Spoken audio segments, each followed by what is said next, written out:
ரிக்ஷாகாரன் படத்துக்கு பம்பே உடுக்க கட்டி பரிவட்டம் மேலே கட்டி நீ சாமி பாடுவே ஒரு பாட்டு.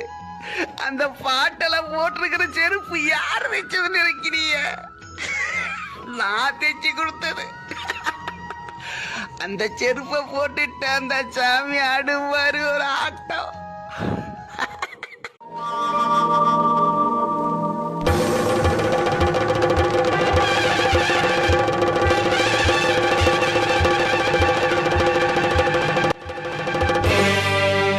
கொல்லிமலை காட்டுக்குள்ளே குள்ளநரி கூட்டமடி.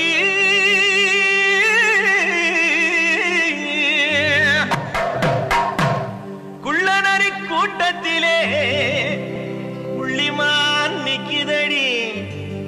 கண்ணி வச்சு வல விரிச்சா